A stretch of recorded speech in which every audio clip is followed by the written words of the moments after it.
Upaya diplomasi antara Amerika Serikat dan Iran gagal mencapai kesepakatan damai. Wakil Presiden Amerika Serikat J.D. Vance mengatakan delegasi negaranya langsung meninggalkan Pakistan tanpa kesepakatan setelah menjalani negosiasi dengan Iran selama 21 jam. Pernyataan itu disampaikan J.D. Vance pada Minggu 12 April. Vance mengatakan negosiasi itu gagal karena Iran tidak bersedia menerima sejumlah persyaratan utama yang diajukan Amerika Serikat, termasuk soal komitmen untuk tidak mengembangkan senjata nuklir.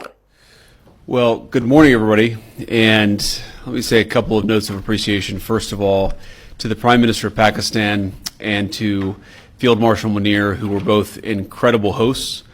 And whatever shortcomings in the negotiation, it wasn't because of the Pakistanis who did an amazing job and really tried to help us and the Iranians bridge the gap and get to a deal. We have been at it now for 21 hours, and we've had a number of substantive discussions with the Iranians. That's the good news.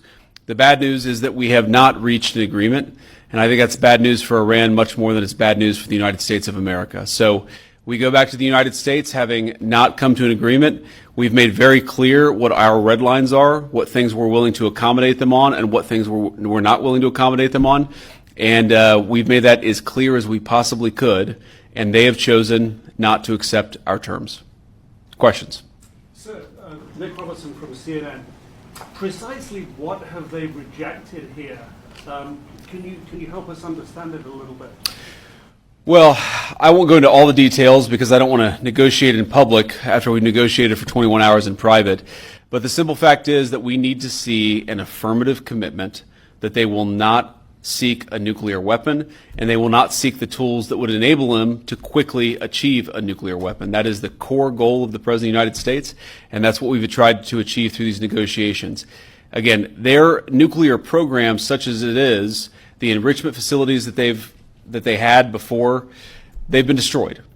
But the simple question is, do we see a fundamental commitment of will for the Iranians not to develop a nuclear weapon, not just now, not just 2 years from now, but for the long term? We haven't seen that yet. We hope that we will.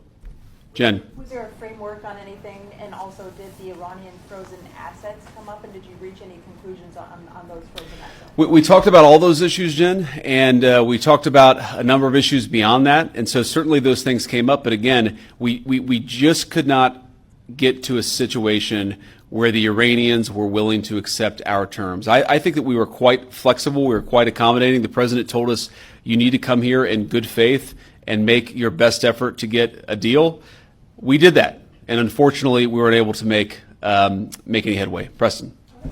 Mr. Vice President, how often did you communicate with President Trump throughout the negotiations? There were reports that there were multiple rounds where there were breaks in between negotiations. How often did you communicate with the president throughout those rounds, and what was he saying as you were going through these negotiations that you said fell short? Yeah, obviously we were talking to the president consistently. I don't know how many times we talked to him, a half dozen times, a dozen times over the past 21 hours.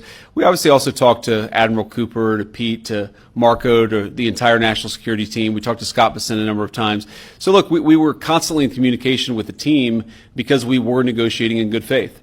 And we leave here with a very simple proposal, a method of understanding that is our final and best offer. We'll see if the Iranians accept it. Thank you.